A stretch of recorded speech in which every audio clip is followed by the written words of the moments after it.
Hey, it's me, Rosie, and this is Tantric Tips with Rosie Vets. La! Today we are going to talk about 4 simple ways to start healing sexual dysfunction for people with penises. But before we get into that, like, subscribe, grab my free gift, all that good stuff, and then you can keep getting this information. Yeah, okay, let's get going, let's get rolling. So this is my series on male body people, people with penises, kind of goes for all of that. There's little bits and pieces for all those people. Today we're talking specifically though about people with penises.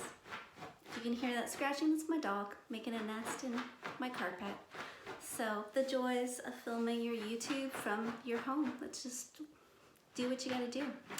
Okay, so when I talk about sexual dysfunction, I'm talking specifically for today's purposes about erectile dysfunction, so having a hard time getting or maintaining an erection, premature ejaculation, ejaculating before you'd like to, essentially, and anorgasmia. And I've picked these 4 tips because I think they are the basis to start the healing process with each one of these sexual dysfunctions. So one of the things to do is, first of all, you're going to really ascertain whether what you've got going on is sexual dysfunction or perhaps it has to do with something else. Perhaps you're just having some sexual ebb and flow, some issues in that department that are easily rectified. And so I was pop back to my earlier video about is it erectile dysfunction or are you just having, I can't remember what I called it, but it was the last video. And just to make sure that what you're having is actual erectile dysfunction or sexual dysfunction. Number 2, if this is going on and this has been prevalent for you for quite a while, go to the doctor and get checked out. Like, you can do this video, what I say in this video is certainly not going to hurt you in any way, but sometimes sexual dysfunction in men is actually a precursor to some other really serious illnesses. Like, I know if you're having heart issues, getting and maintaining an erection can be like one of the symptoms that shows up. And even with COVID, there has been some issues with, I believe, getting erections that don't go away, things that could look like sexual dysfunction. So, or even being able to get an erection at all because it's created issues in the penis. So if you're at all thinking in that zone, go get it checked out. And it's not bad if you have the ability, like I'm in Canada, so we have the ability to go to the doctor for no money. Just go get it checked out. And there's nothing to be ashamed about. So I want to first and foremost say, I think this is my third first and foremost. I want to say first and foremost many times throughout this video. So we're just going to get that. Like, there are many things that are important to me. They're all going to be first and foremost, but in like A, B, C. There we go. So I want to say there's nothing to be ashamed about. There is so much shame carried by people with penises if they're having an issue with their penis. If their penis isn't behaving in the way they or their partner thinks it should. And I would say, please, please, please do your best to release yourself of that shame because it's not helping you. It's not helping you in any way. It is not going to make your penis perform in the way you want it to. And so let's just get rid of that. And I think that, the sexual performance of men or people with penises is so under scrutiny. Right? It's still really acceptable in our society to make fun of how quickly men ejaculate. And I think on the flip side, because a lot of men specifically have been trained that sex is really about them, right? Sex ends when ejaculation happens, right? It's about the male orgasm. But I know, like in reality, and if you're watching this, you're probably one of these guys. Most men don't feel like that. Most men and people with penises are very invested in their partner getting sexual pleasure. And when they're not able to pleasure their partner, they're feeling some deep shame, right? They're carrying a wound. So let's just gently, slowly, let's just Number one, be gentle with yourself if that's what's going on. Okay, so I would say the first thing we're going to talk about for the fourth time now is slowing or reducing your porn intake. It is amazing what happens when I have a client and we do a bunch of talking, we start some tantra, and then I get them to either take a porn break or at least, very much reduce their porn. And you're gonna give yourself quite a bit of time. So you're not gonna be like, oh, I just won't watch porn for 2 days. If you are somebody who's masturbating every day or a number of times a week, and you're using porn every time, I want you to take like a month off to see what happens, like a good chunk of time to see what happens.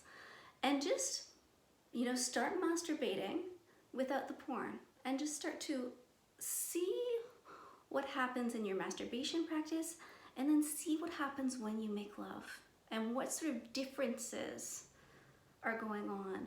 Because often when we are using porn, and I see young men come to me, and I've been hearing this from my colleagues, so young men in their early 20s with some big issues with erectile dysfunction, as opposed to premature ejaculation, which premature ejaculation with young men makes a lot of sense. They're young, they're excited, they haven't been having sex that long, right? So they tend to ejaculate quickly is not unusual. But I'm seeing young men who are having a hard time keeping and maintaining erections because porn use is so prevalent and so normalized. And what happens is it really desensitizes young men and keeps them from being able to have like an authentic arousal response when they're with a real woman, because it's not going to be, that huge hit of chemicals, of brain chemicals when you're watching porn, when you're with a real woman, right? Like, we know when we're actually making love, when you watch porn, you get off quickly. Generally most people aren't watching a 2-hour porn movie. They are watching, 3 minutes to 10-minute clips. So you're having this rush of arousal, you're having this big chemical hit inside your brain, and boom, you've ejaculated, or, if you're a lady, you've done what you do, and you're done. And for the most part, when we use porn, is because we want to self-pleasure quickly. We want to focus on something that's going to get us aroused quickly and get us there quickly so we can have our orgasm kind of be done. The problem with doing this all the time, is you start to get into a pattern. And like I was saying, your brain, if it's young men who've been using porn, this generation, a lot of young men have been using porn their first time, 12, 13, 14 years old. And when they see porn at that age, before their brains develop, number one is it's a trauma. It's a trauma to the brain. And it patterns them in a certain way sexually, so that when they get into a real life sexual encounter, it's not giving them the same arousal hit. So if you're a young man, that's a real reason to stop using porn and start to, you can retrain your brain for what is more natural arousal with another person, right? And I said with a woman, it can be with another man, it can be with a non-binary, with anybody. So slow or stop the porn usage and just see what happens. Investigate, right? Just experiment. Number two, if your heart to cock connection has been blocked, we want to start rebuilding it. And I would say for most cisgender men, the heart to cock connection is blocked or cut off completely. We live in a society that really expects men to not have a connection from their heart to their cock, to just want sex all the time, to not have an emotion about the sex, to not feel connected about the sex, and to not really have generalized feelings, whatever they are, after sex has happened, right? So, and to always have an erection, always be ready to go, all those things. And so what that does is it really cuts men off from their sexuality, and that is not how they start. And if you're a man, you know this. That's not how you started. You started having like heart feelings and fluttery feelings and being in love with your mom or your teacher, like all that sort of little kid stuff. And then as you became a sexual being, society said, this is what sex looks like for you. And you weren't allowed to continue on exploring what actually it authentically looks like for you. So, you know, a good way to start getting back into your body and connecting is just doing some breath. You know, hand on heart, hand on genitals. You could do an ocean breath.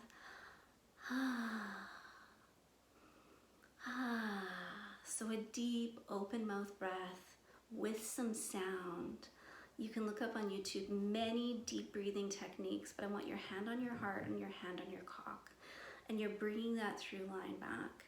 And I would say, like, one of my last suggestions is actually doing some journaling, but I would say through all of this, start doing some journaling and just noting down. You don't have to write a book, but just note down how that feels and what's coming up. So reconnecting heart and cock via breath work or via movement. So if you like to dance, or even if you feel uncomfortable, I would say get that dance on, put some music on, start to dance and move and feel your body. And if you're somebody who likes to work out or to run, do it that way.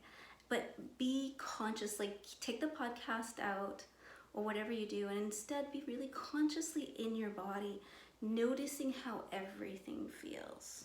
Yeah? Okay. The next one that we're going to do is bring sensuality back into your self-pleasure practice. So, and I would say while you're bringing the sensuality back in, be really cognizant of that heart-cock connection. Notice what your feelings are. Allow yourself to feel whatever may come up. And that could be anything. When you're doing you're really taking some time for some self-pleasure, that also gives time for some of the trauma to be released. And so sometimes what the feelings that come up may be uncomfortable, like maybe there'll be some shame coming up, maybe there'll be some sadness or some grief, and allow yourself to just sit there with whatever may come up. So bringing that sensuality into your masturbation practice looks like taking your time, set up a little date for yourself, right? Like no longer are you gonna do the 3 to 10 minute jerk off sessions, or you can do those, but you're going to make time once a week, once every 2 weeks to masturbate for like an hour. You know, I would say 30 to 90 minutes. And that means you're not like stroking your penis the whole time, although you could potentially be doing that. But I want you to start touching the rest of your body. Start exploring yourself sensually. Right? Give yourself some sensual massage. So start with a bath or a shower. Give yourself some sensual massage. Really enjoy this beautiful vehicle that you're in and start to notice what your erogenous zones are, because people who are born as men are not often encouraged to explore all their erogenous zones, right? Like we've got some butt action happening here. That's like pretty much okay, although lots of people still think it's taboo. If you are like not a heteronormative person, if you're one of my beautiful queerdos like I am, there might be more available to you in that world. But for cisgendered heterosexual men, it's limited. It's limited as to what you're told you can do. So I want you to start to really explore what feels good. And if something in your body feels good, go there, explore it fully. You know, go out and buy yourself some sex toys. There's blocks. I am with beautiful men who are so like out there and can give women like 1 million orgasms and, you know, use like a sex toy on their woman and their tongue and their fingers and like everything, right? And yet they will not do the same thing for themselves. So go buy yourself some sex toys. There's some good sex toys for men out there. I have bought them for male partners. Go explore that whole arena and then set up a date with yourself. I would say my favorite lube is coconut oil. So get rid of that Lubriderm hand cream, my friends. Get some coconut oil. It is gonna up your masturbation game by 110%. And you're gonna get on your bed or wherever you're most comfortable with after you've done like your sensual massage and you've had your shower and you're feeling good. You got your sex toys on the bed. You're not watching porn, so you're gonna like start a little fantasy life in your head, right? And you're gonna start to self-pleasure. Now, if you've been having problems with premature ejaculation, you're going to start to self-pleasure. And as you get to like an 8 or a 9, 10, I would say an 8, 7 or 8 if you're having issues with premature ejaculation. As you get to a 7 or 8 and 10 being orgasm, you're going to stop. You're going to slow down. You're going to do some deep breathing. And you're going to do what is otherwise known as etching so that you can continue your arousal. Now, maybe this is going to be a flop the first few times, or the first half dozen times, or the first 10 times, because you're used to ejaculating really quick. But as you continue, you're going to be able to extend your time, lengthen your time, right, by enjoying this self-pleasure practice. So if you're having problems with erectile dysfunction, you're going to start to notice in that time period, and I want you to focus on the sensuality and the feeling good, not your erection. Okay, if you're having any issue with erectile dysfunction, let the idea go of your erection. Just let your erection be, because soft cocks can get a lot of pleasure.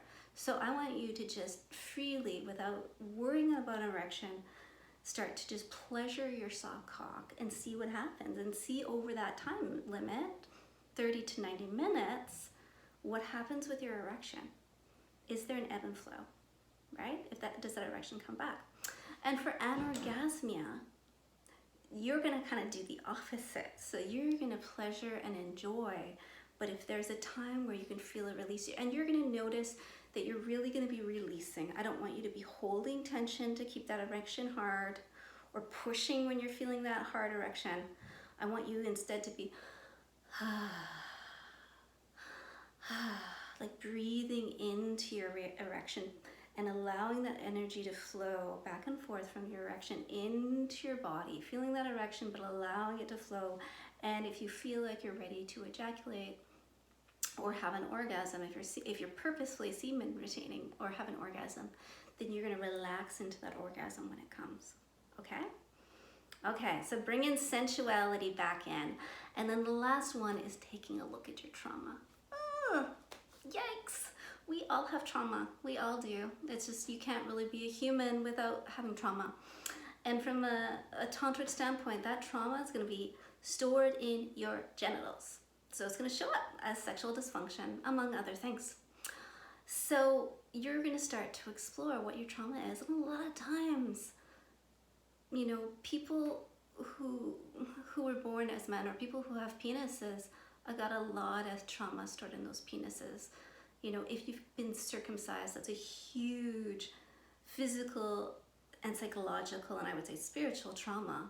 Like, you can read, there are studies done on what happens to the brain of infants and what happens to people when their foreskin is removed. It's a big trauma. So, and there's also just, even if you don't feel any trauma around it emotionally, there's scar tissue that can be worked on. You know, just even taking in, I know from hearing from some of my past partners, you know, if they came too quick, if they had problems holding an erection, like just how nasty partners can be about that sort of stuff, the words that are said, which can really injure. So start to explore what that trauma is and do a little journaling. You know, it could really help to spend just a bit of time writing down what comes up for you when I say trauma that's stored in your genitals. Like, just instinctively feel into what that could be. And then as you're doing your self-pleasure practice, allowing it to come up, right? Recognizing what's stored there, allowing it to come up, and knowing that what you're offering yourself is healing. Okay, so those are some really simple practices to get you going.